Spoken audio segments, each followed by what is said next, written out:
하나님이 지으신 세계는 항상 공동체입니다. 구성원들이 함께하는 그런 공동체로 존재합니다. 그래서 오늘 말씀해 보니까 독처하는 것이 좋지 않다. 이 독처한다는 말은 혼자 산다는 말입니다. 혼자 사는 것이 좋지 않다. 로 토브, 히브리 말로 좋지 않다. 이 토브라는 말은 영어로 good입니다. 그래서 no good 혹은 not good. 그런데 이 good이라고 하는 말, 이 토브라고 하는 말은 두 가지 의미로 해석할 수 있습니다. 하나는 기능적인 면에서 효율이 떨어진다 이런 의미가 있겠죠. 혼자 사는 것은 비효율적이다 그런 말입니다. 물론 우리가 혼자 사는 것이 좋지 않은 것은 고독하기 때문에 개인에게 좋지 않죠. 그렇지만 능률 면에서도 혼자 사는 것은 바람직한 것이 아닙니다. 인류의 역사를 보면은 수렵 채취로부터 농경사회를 거쳐 산업사회로 이렇게 발전을 해가는데 사람이 사는 그 풍요로움, 많은 물자를 사용하는 이런 과정을 겪게 되는 것을 지켜보면은 사람이 자기 혼자 자기 쓸 것을 만들어 쓰던 자급자족 시대에서부터 이제 많은 생산이 되고 시장이 형성되고 또 이 유통이 발전하면서 물자가 풍부해졌어요. 오늘 우리가 가만히 생각해 보면은 내가 살아가는 동안에 내가 만든 물건을 쓰는 게 별로 없습니다. 내가 사는 집이 내가 지은 집입니까? 전부 다른 사람이 지은 집이에요. 거기 있는 모든 물건 중에 내가 만든 게 하나도 없어요. 내가 입고 있는 옷이나 모든 이 치장하는 것 중에 내가 만든 게 하나도 없어요. 전부 다른 사람이 만든 거예요. 말하자면은 우리가 함께 내가 다른 사람을 위해서 무엇을 생산할 때에 그 공동체가 가장 풍요로워지는 거예요. 이거 하나의 어떻게 보면은 이 하나님의 창조의 원리에 속하는 겁니다. 이게 공동체의 진리예요. 우리 사람의 생각이라는 것도 그렇습니다. 혼자 아무리 머리가 좋아도 혼자 생각해낸 것만으로는 이 세상을 풍족하게 살 수 없어요. 그런데 생각을 공유할 때, 그러니까 우리 현대사회가 발전하는 이유 중에 하나가 항상 전 인류가 생각을 공유한다는 겁니다. 저 미국에 있는 어떤 한 사람이 좋은 생각을 해내면은 그것이 금방 전 세계 사람이 함께 공유하게 돼요. 그러다 보니까 언제나 가장 우수한 생각을 모든 사람들이 같이 혜택을 누리게 되는 겁니다. 이게 뭡니까? 함께하는 삶의 효율이라 이렇게 말할 수가 있어요. 어떤 면에서 보면은 이 사회가 개인주의화됩니다. 그런데 역설적으로 또 개인주의화된 세상이지만 개인주의적으로 살면 가장 실패할 수밖에 없는 것이 또한 현대사회예요.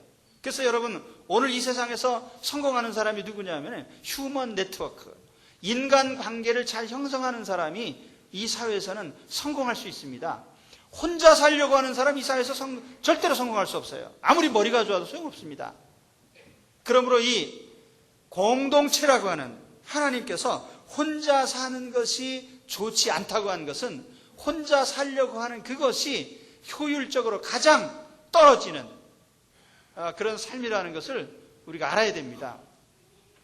또 한 가지 여기 하나님께서 혼자 사는 것이 좋지 않다라고 말했을 때 그것은 기능적인 면을 말하는 것도 있지만 또 한편으로는 윤리적인 의미도 있습니다. 혼자 살려고 하는 그 생각 자체가 악한 겁니다. 도덕적으로는. 좋지 않은 생각이에요. 혼자 살려고 하는 사람이 이기적인 사람이에요. 그러니까 우리가 아이들을 가만히 지켜봐도 여기 우리 아이들이 많이 있는데 이 아이들 증세 가운데 제일 나쁜 게 뭐냐면 혼자 있으려고 하는 겁니다. 뭐든지 같이 하려고 해야 그것이 건강한 정신의 증표이죠. 혼자 있겠다. 혼자만 있고 싶다. 혼자만 있는 그것은 커다란 병입니다. 공부를 아무리 잘해도 소용없어요.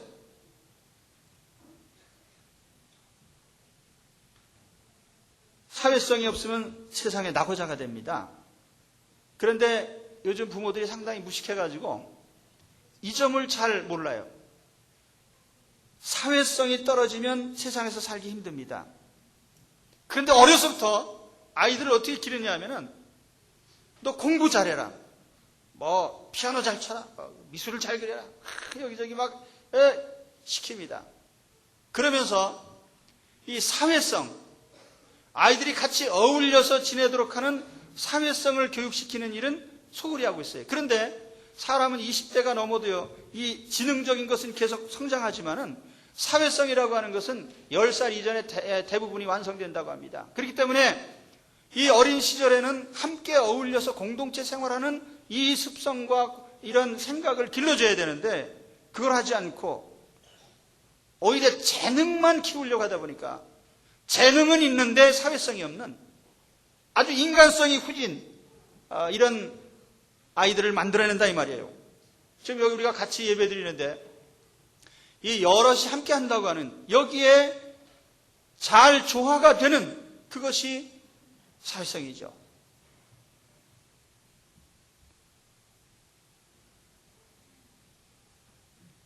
부모가 학교에 쫓아다니면서 치맛바람 날리면서 우리 아이만 잘 되게 하려고 하고 모든 아이의 문제를 부모가 해결하려고 하면은 그 아이는 사회성을 잃게 됩니다.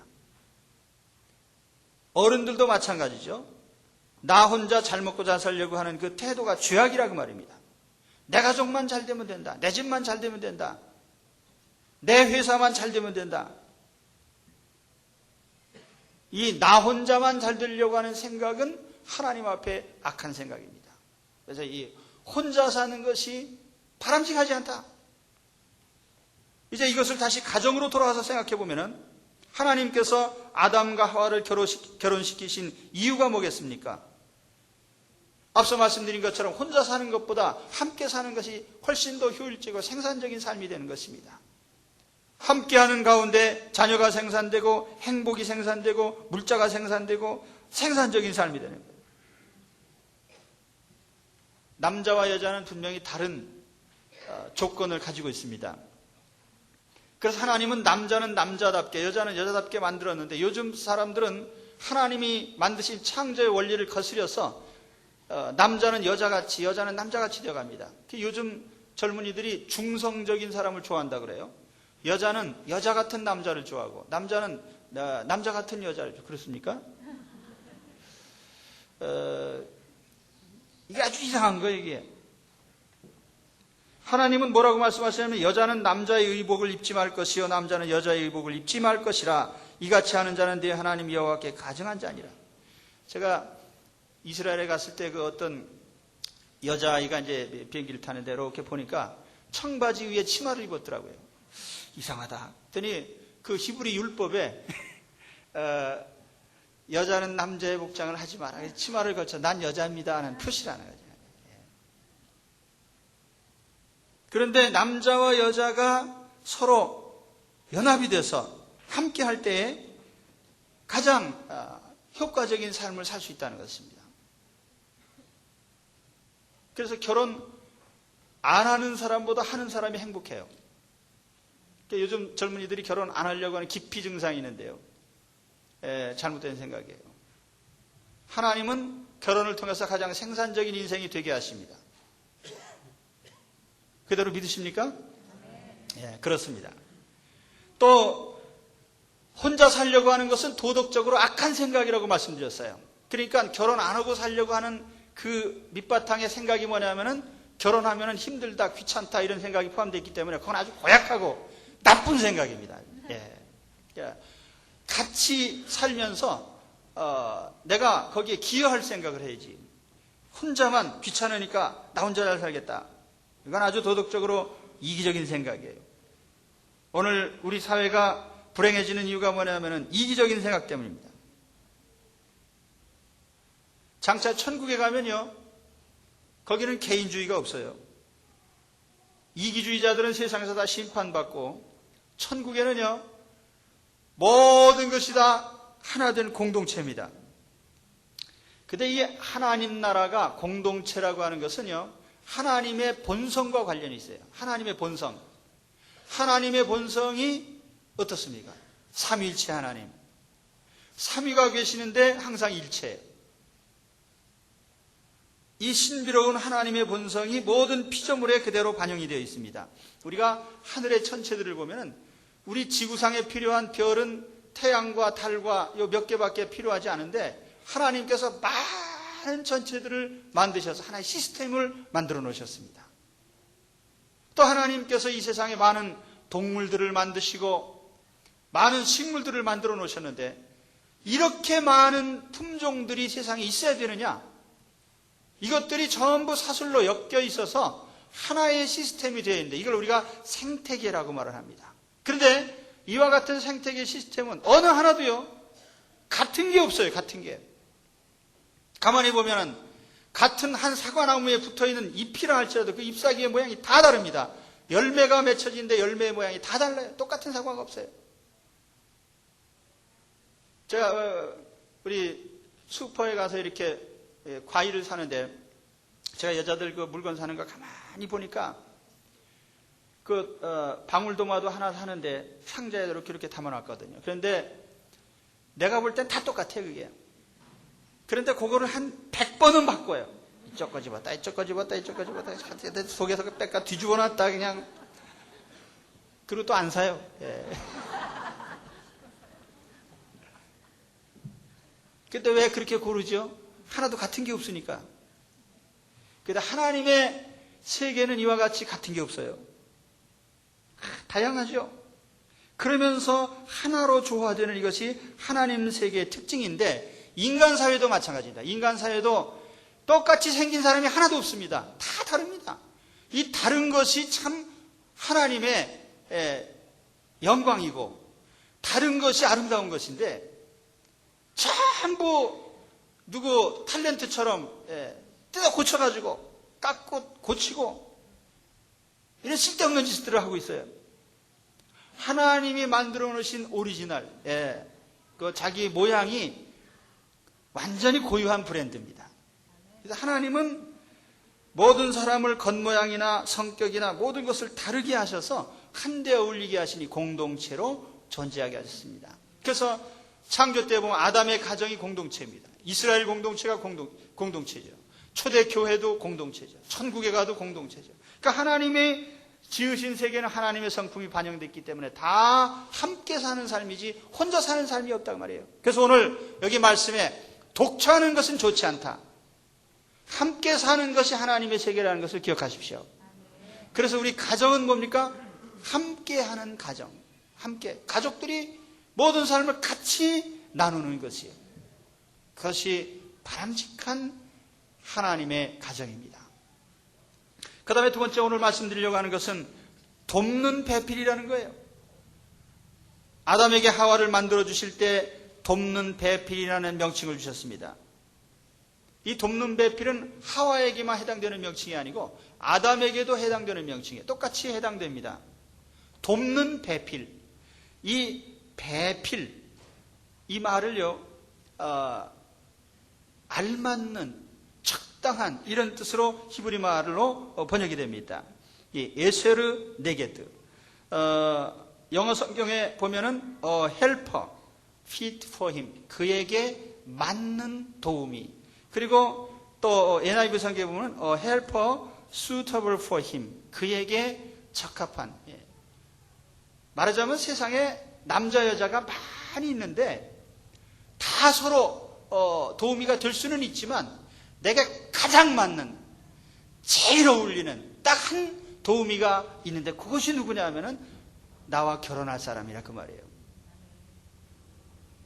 그러므로 오늘 결혼한 분들 자기 남편을 향해서 아내를 향해서 왜 하필이면 당신이냐? 따지지 마십시오. 내 꼴에 가장 알맞는 도움이라. 그래서 하나님께서 주신 줄 믿습니다. 우리 결혼한 사람들 보면은 왜 하필 당신이요? 내 꼴에 맞는 적합한 도움이기 때문에 하나님이 갖다 주신 겁니다. 그러므로 본문에서 강조되는 것은 돕는 일이에요. 부부는 서로 도와야 됩니다. 가족도 서로 돕는 책임이 있어요. 가정을 수수방관하고 돕지 않는 것은 무책임한 가족입니다. 이 현대 사회의 풍조가 뭐예요? 의무는 팽개치고 권리만 과도히 주장하는 겁니다. 최근에 어느 초등학교 학부모들이 학교 선생님한테 쫓아가서 따지고 내용을 보니까 우리 아이 밥 먹는 시간에 빨리 먹으라고 그랬다 이거예요. 그래서 체했다 이거죠. 그래가지고 학교 쫓아가가지고 집에도 쫓아가고 교장실도 쫓아가고 그러면서 지성인이 뭐 어쩌고 저쩌고 지성인이 다 달나라로 이민 간 모양이에요. 참 대학 나오면 다 지성인입니까? 어떻게 그런 짓을 할 수가 있어요? 아주 무식하고 교양 없는 나는 교양 없습니다. 선전하고 다녀요. 근데 제가 이 말씀을 준비하고 있었기 때문에 해답을 즉시 찾아냈어요. 왜 저꼴로 생긴 부모들이 나올까? 간단해요. 대학 다니면서 배운 게 권리 찾는 것만 배웠어요. 권리. 인간의 특권, 행복, 추구권, 무슨 권리. 예, 우리나라에 국가인권위원회라는 게 있습니다. 근데 국가의무위원회는 없어요. 국가인권위원회 가만히 하는 것을 보니까 다수의 인권은 그냥 수수방관하고 소수의 인권만. 그리고 선량한 사람의 인권은 별로 관심이 없고요. 못돼먹은 놈의 인권만 그냥 찾아주려고 하고. 그러다 보니까 우리 사회가 풍조가 어떠냐면요. 권리는 과도히 주장하면서요. 의무 이행을 안 해요. 책임 이행을 안 해요. 그 아이들도 가만히 보면은요. 자기 찾아먹는 것만 열심히 찾아먹어요. 이건 내 권리다 이거지. 그런데 의무, 내가 당연히 해야 될 것. 학생은 교칙을 지켜야 됩니다. 가정에서 자식은 자식의 도리를 지켜야 되고요. 국민으로서 국민의 의무를 지켜야 되는 겁니다. 의무와 책임은 이행하지 않고 권리만 외치는 것이 세상 풍조입니다. 그러다 보니까 이걸 가정에 적용해 보면은 남편의 의무, 아내의 의무, 이 의무를 이행하지 않고요. 권리만을 주장하는 거예요. 나는 아내로서 이런 권리가 있다.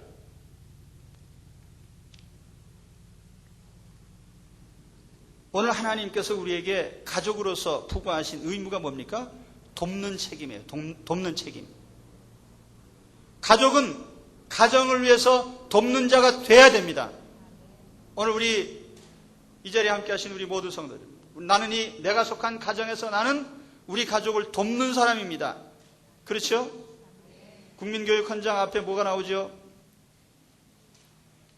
나는 민족 중에 역사적 사명을 띠고 이 땅에 태어났다. 나는 우리 가정의 중흥을 책임지고 이 땅에 태어났습니다. 그러니까 가족에 대한 책임, 의무, 이걸 우리가 마음에 새겨둬야 됩니다. 우리는 가족을 돕기 위해서 있습니다. 그 가정 속에서 내가 무엇을 찾아먹으려고 있는 게 아닙니다. 그 가정을 위해서 내가 돕기 위해서 있다는 사실을 아시기 바랍니다. 우리 여기 주일학교 학생들도 있는데 우리 어린이들은 아버지 어머니께 무엇을 받기 위해서만 있는 게 아니라 가정을 도와야 돼요. 알았습니까? 예. 한 놈도 대답 안 하네요.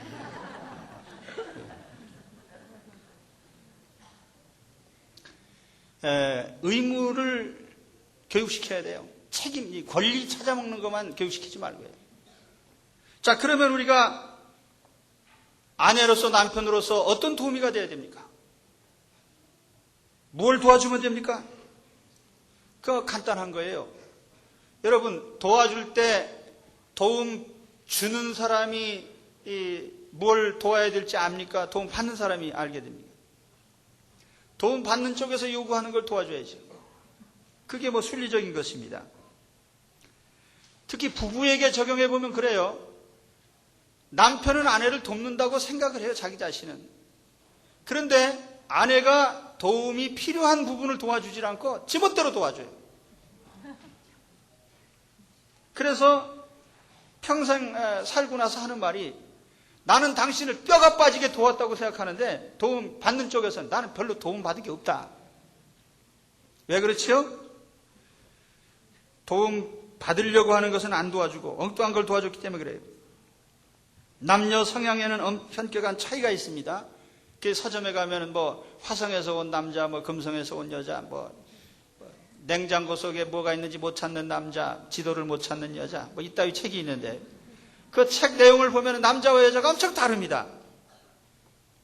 제가 이제 결혼 생활 30년 지나면서 지금 비로소 깨닫는 게 뭐냐면 여자는 나하고 확실히 다르구나. 다르죠. 흰 브라우스 하나 사려고 그냥 이마트 주양 쇼핑 다 다니고 다 보고 안 사요. 10,000원짜리예요. 집에 와 있었더니 혼자 나가서 또 사왔어요. 1,500원. 근데 이것이 지극히 정상입니다. 그걸 나무라면 안 돼요. 남자는 또 어떠냐? 여자가 2박 3일 어디 외출을 갔다 오면은요, 하나도 못 찾아 먹어요.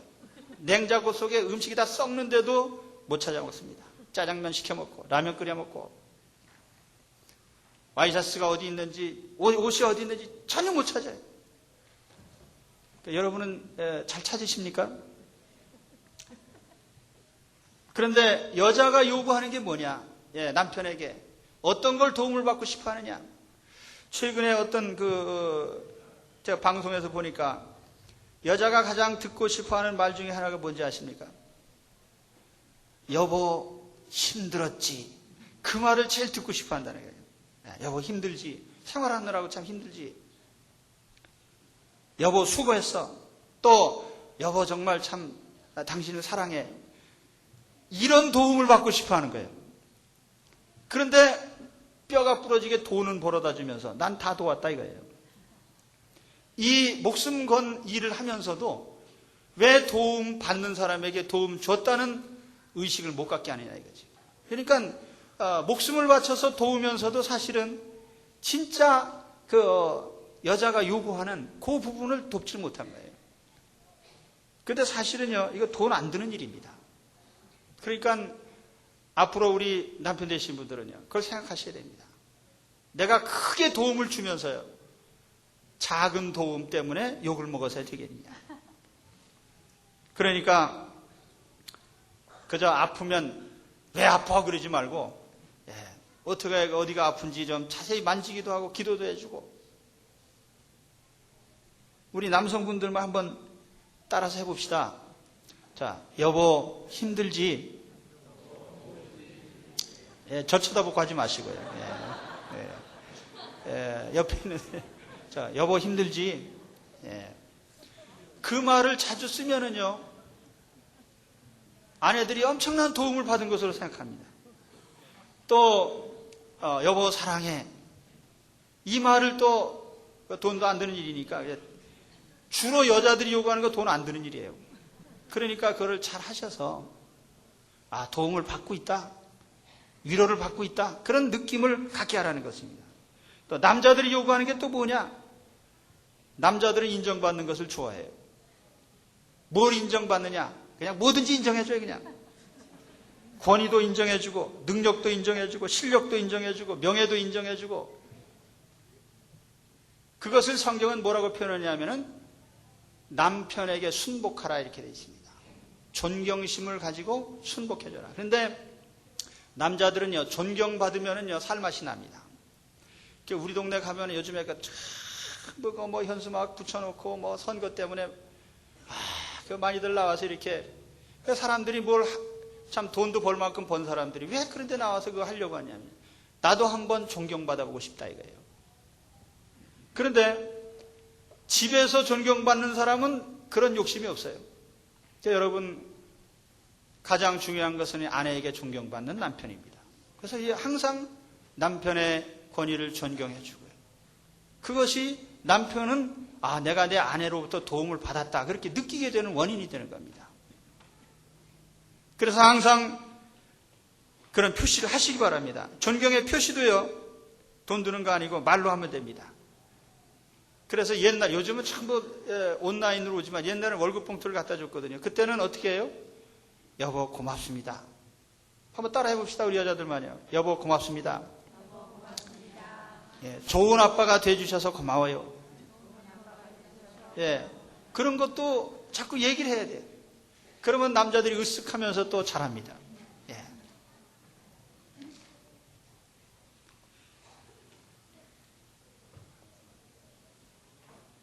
그리고 가끔 가다가 빈말이라도 한 번씩 하세요. 당신은 참 좋은 남편입니다.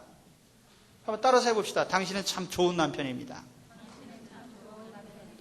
예, 하기 싫지만 그래도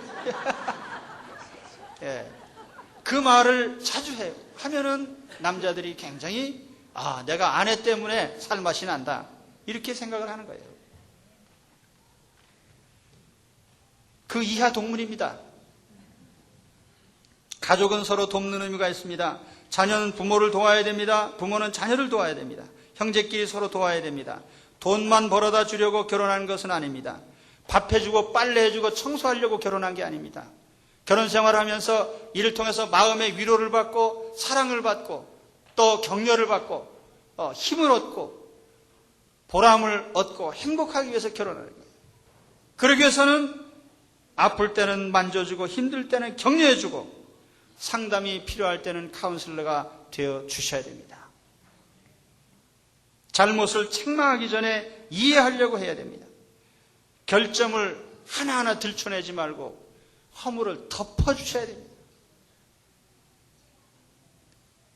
지금까지 어떻게 사셨습니까? 남은 생애가 얼마나 됩니까? 이제 남아있는 생애라도 도우미의 역할을 하시면서 사십시오. 내 결혼 생활 몇십 년에 이제 남은 생애는 내 아내를 좀 도와야 되겠다. 남은 생에 얼마가 되든지 남편을 돕는 사람이 돼야 되겠다. 또는 자녀로서 우리 부모님을 돕는 자녀가 돼야 되겠다. 또는 부모님으로서 이제 함께 할 날도 얼마 안 되는데 자식들 성장하면 다 출가합니다. 그 기간 동안에 내가 자식들을 부지런히 도와야 되겠다. 이 돕는 역할을 잘 하시는 이런 가정들이 되시기를 바랍니다. 마지막으로 진정한 도우미가 되는 방법을 말씀드립니다. 예수님을 닮으면 됩니다. 예수님이 어떻게 도우미가 되셨는지 빌립보 2장 9절에 보면 너희 안에 이 마음을 품으라 곧 그리스도 예수의 마음이니 그는 근본 하나님의 본체시나 하나님과 동등됨을 취할 것으로 여기지 아니하시고 오히려 자기를 비어 종의 형체를 가져 사람들과 같이 되었고 바로 여기에 섬김의 원리가 들어 있습니다. 우리가 돕기 위해서는 종이 되어야 됩니다. 카프카의 변신이라는 소설이 있는데 거기 보면 주인공이 하룻밤 자고 일어났더니 벌레가 됐습니다. 사람이 벌레가 된다. 이거 인간으로서는 엄청난 모욕이고 수모죠. 예수님이 하나님으로서 인간의 모습이 되신 것은요, 카프카의 변신보다도 훨씬 더한 변신이 것입니다. 하나님께서 인간이 되셨어요. 그리고 목수이 집안에, 가난한 목수 집안에 오셔서 부모님을 섬기고 뿐만 아니라 자기 자신의 몸을 채찍에 맞고 침뱉음을 당하고 십자가에 죽으시기까지 종의 노릇을 하셨습니다. 죽기까지 순종하셨다. 하나님 아버지의 명령에 절대 복종하는 종의 모습으로 오셨을 때 그것 때문에 모든 사람들이 죄를 용서받고 지옥에 갈 사람들이 천국에 가는 하나님의 축복의 문이 열리게 됐습니다. 바로 이 예수님의 낮아지심, 예수님의 종으로서의 섬기는 모습이 오늘 우리가 도우미로서 충실한 역할을 할 수 있는 근거가 되는 것입니다. 오늘 그래서 여러분 가정에서 정말 결혼한 우리 부부들 또 신혼부부들 공주가 되고 싶습니까? 왕자님이 되고 싶습니까? 그러면 먼저 종이 되십시오. 그러면 하나님께서 높여주셔요. 이것이 성경의 원리예요. 이러므로 하나님이 그를 지극히 높여 모든 이름 위에 뛰어난 이름을 주사 하늘에 있는 자들과 땅에 있는 자들과 땅 아래에 있는 모든 자들로 모든 무릎을 예수의 이름에 꿇게 하시고 모든 입으로 예수 그리스도를 주라 시인하여 하나님 아버지께 영광을 돌리게 하셨느니라. 자, 높아지는 것은 하나님이 하시는 일입니다. 낮아지는 것은 내가 하는 일이에요. 여러분, 우리는 내가 높아지려고 할 필요는 없어요. 하나님이 높여주시기 때문에 내가 할 일은 낮아지기만 하면 됩니다. 또 앞서 말씀드린 대로 내 할 일은 나의 의무를 이행하는 거예요. 내 권리는 내가 찾는 것이 아니라 하나님이 지켜주시고 찾아주십니다.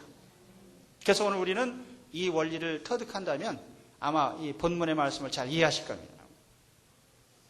자, 하나님 오늘 말씀 제가 두 가지 주제로 말씀드렸어요. 하나는 혼자 사는 것은 하나님 앞에 하나님 보시기에 좋지 않다. 이 기능적인 면에서 좋지 않고 윤리적인 면에서도 좋지 않은 것입니다.